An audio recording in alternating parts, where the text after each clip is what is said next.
Buenas noches, hermanos. El día de hoy estudiaremos el capítulo 2 de la carta a los Filipenses, de los versos del 12 al 18.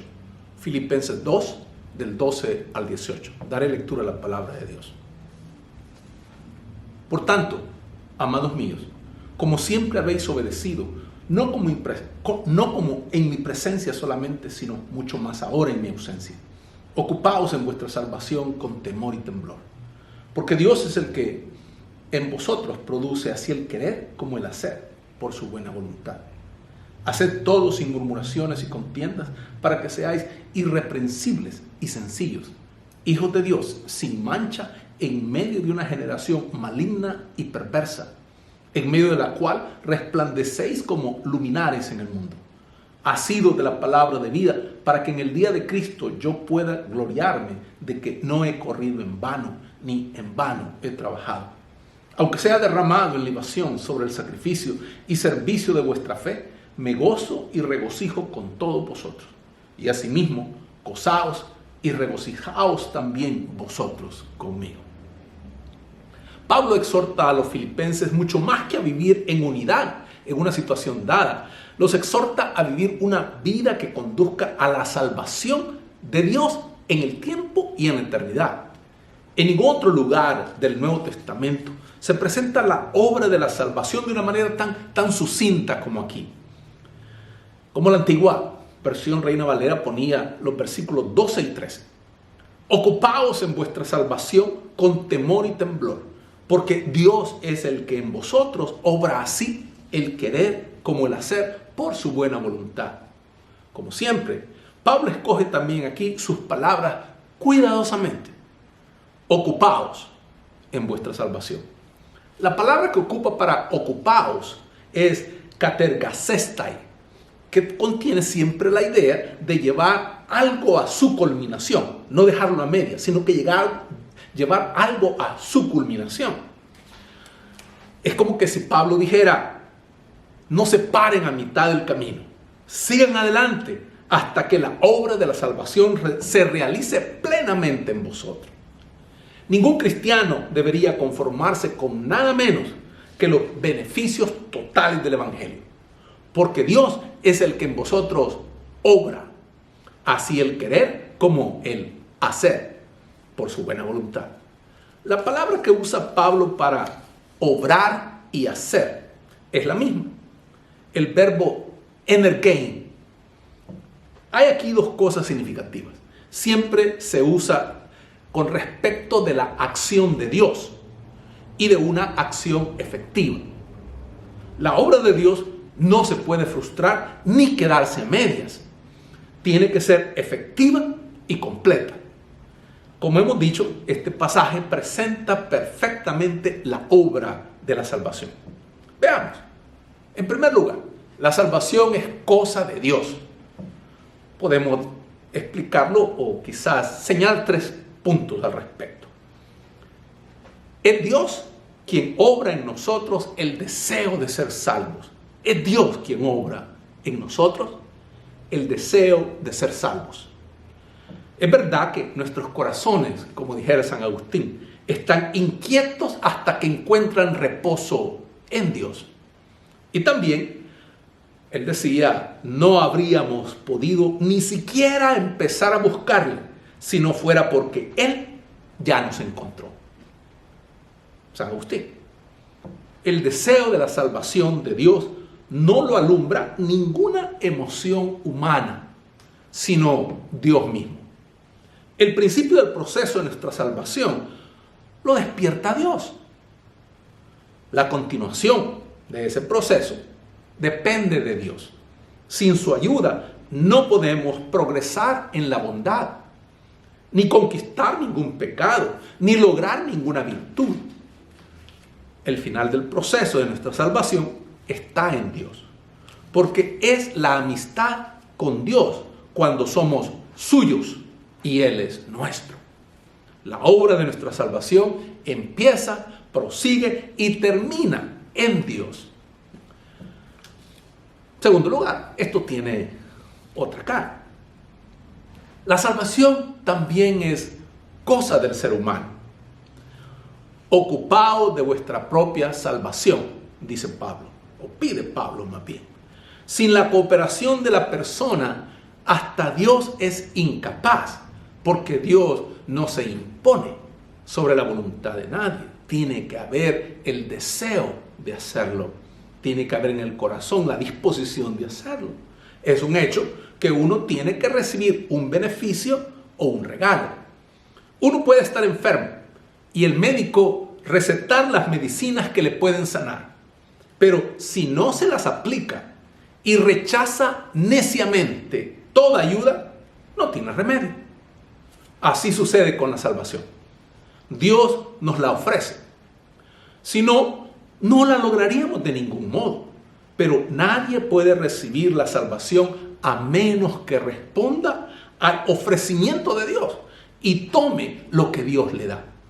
No puede haber salvación aparte de Dios.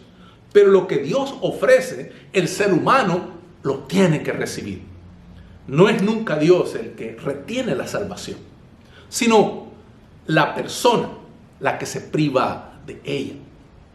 Hay algunas señales de la salvación y consideremos. Cuando examinamos la línea de pensamiento de este pasaje, vemos que Pablo establece lo que podemos llamar 5 señales de la salvación. 5. Primero, está la señal de la acción efectiva. El cristiano debe dar evidencia constante en su vida diaria de que está ocupándose realmente en su propia salvación. Día a día debe ir cumpliéndose más plenamente. La gran tragedia de muchos de nosotros es que no adelantamos nada nunca. Seguimos siendo víctimas de los mismos malos hábitos, esclavos de las mismas tentaciones, culpables de los mismos fracasos.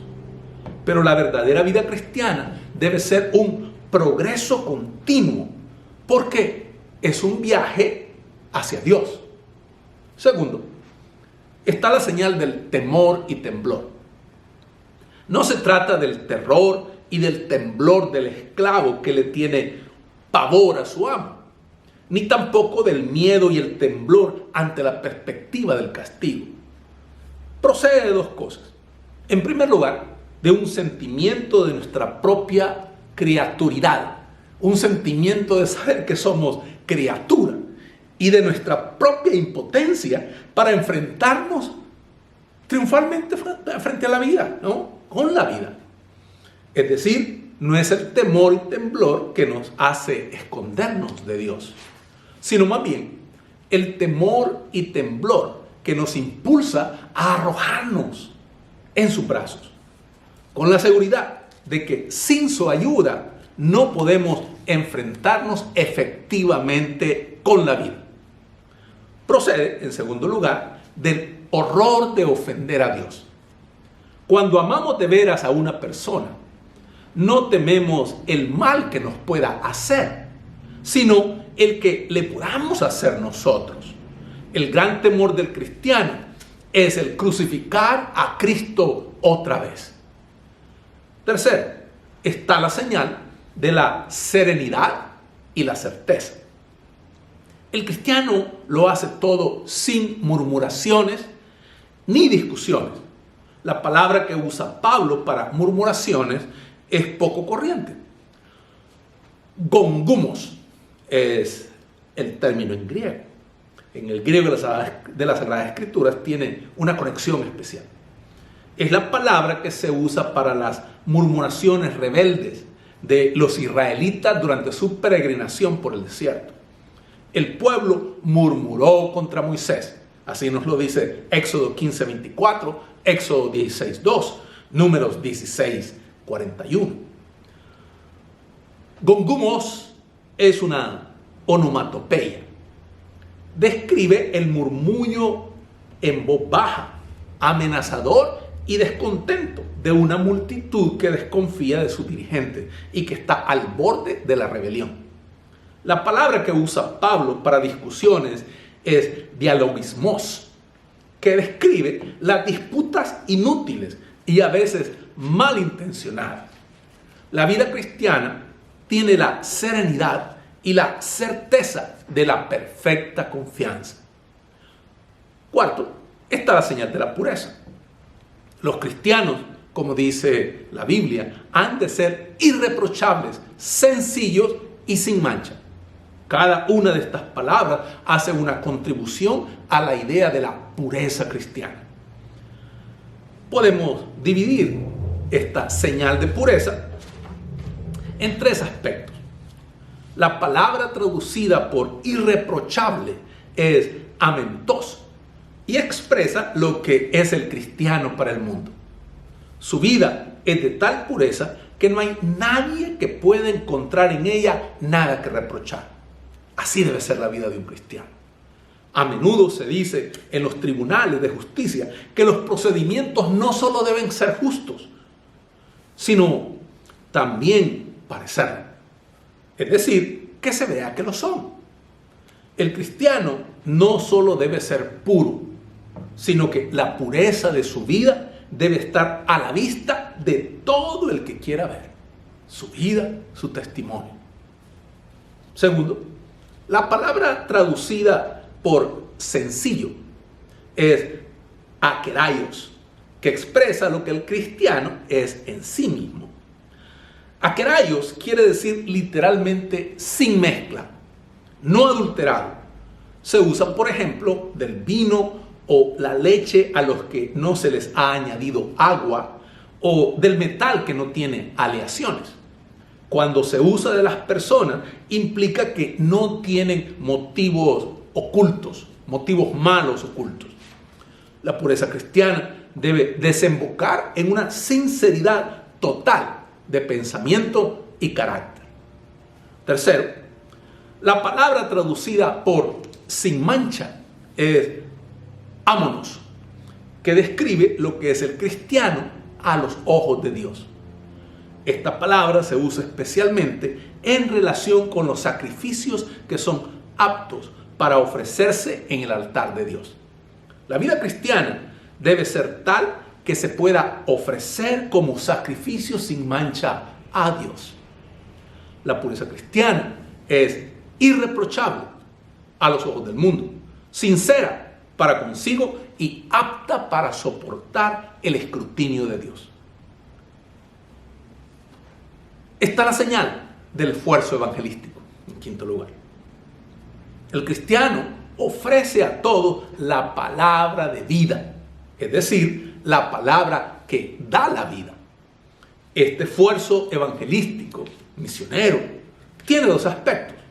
El primero es la proclamación del ofrecimiento del evangelio con palabras claras e inconfundibles.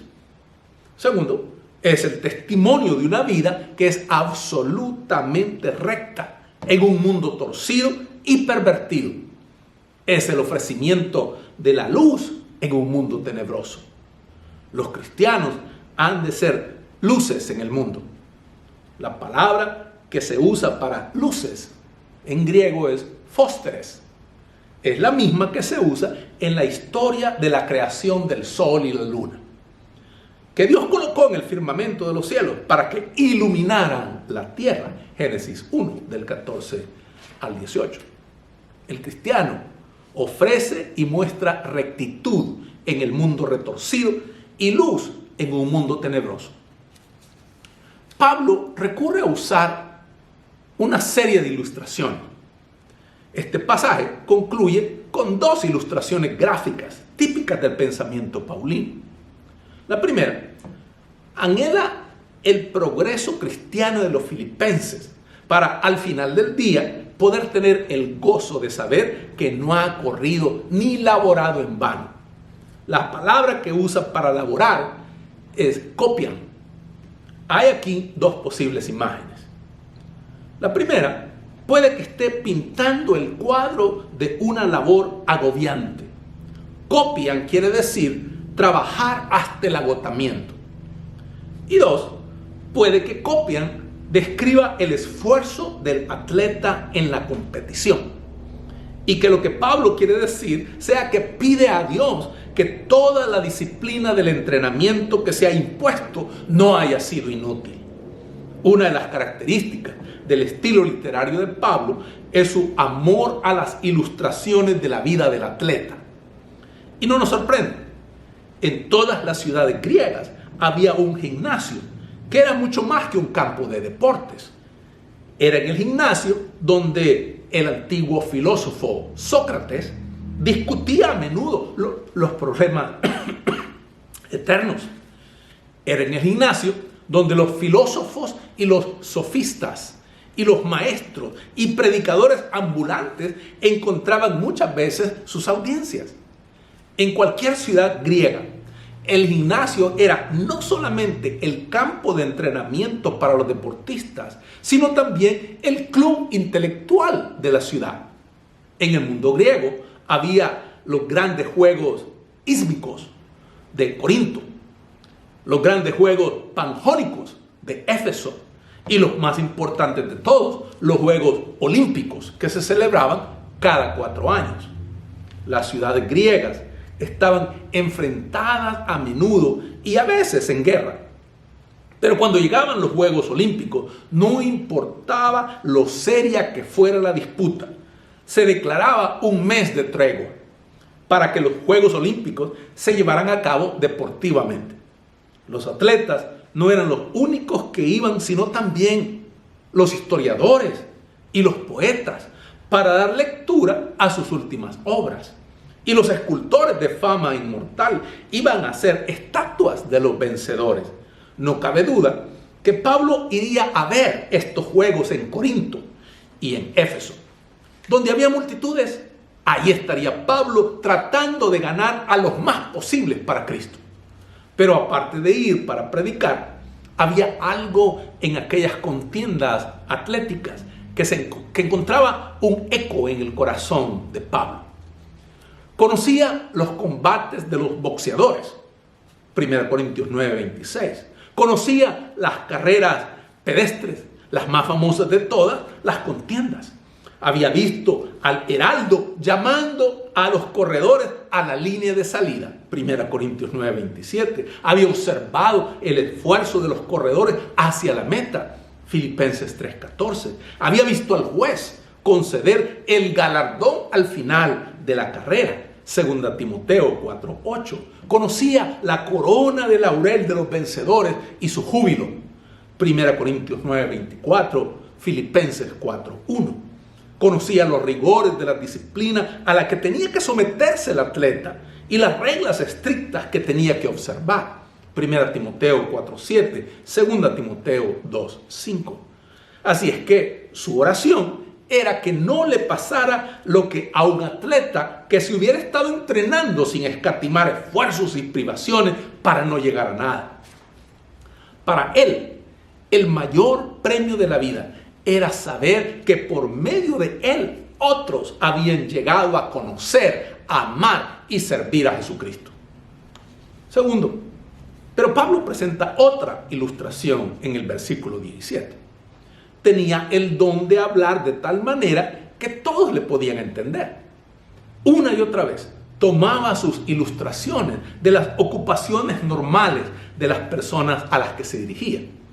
Ya nos ha presentado una ilustración usando los juegos atléticos. Ahora toma otra ilustración y esta la toma de los sacrificios paganos. Una de las formas más corrientes de sacrificios paganos era lo que llamaban la libación. La libación era una copa de vino que se derramaba sobre una ofrenda a los dioses. Por ejemplo, todas las comidas paganas, todos los banquetes paganos, empezaban y acababan con una libación. Como una manera, y esto era una manera que tenía para dar gracias al principio y al final del banquete. Pablo ve aquí la fe y el servicio de los filipenses como un sacrificio que ofrecían a Dios.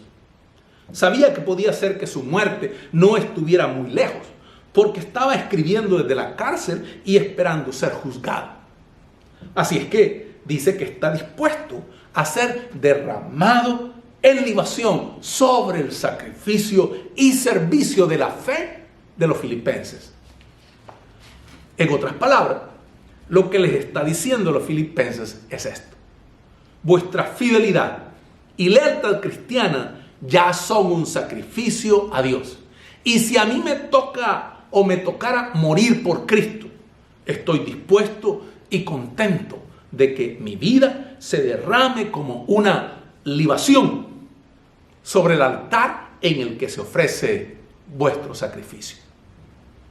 Pablo estaba totalmente dispuesto a ofrecer su vida en sacrificio a Dios. Y si sucedía así, para él sería un gozo extraordinario. Y les advierte a sus amigos filipenses que no se pongan en plan de duelo ante tal perspectiva, sino que se sumen a su gozo.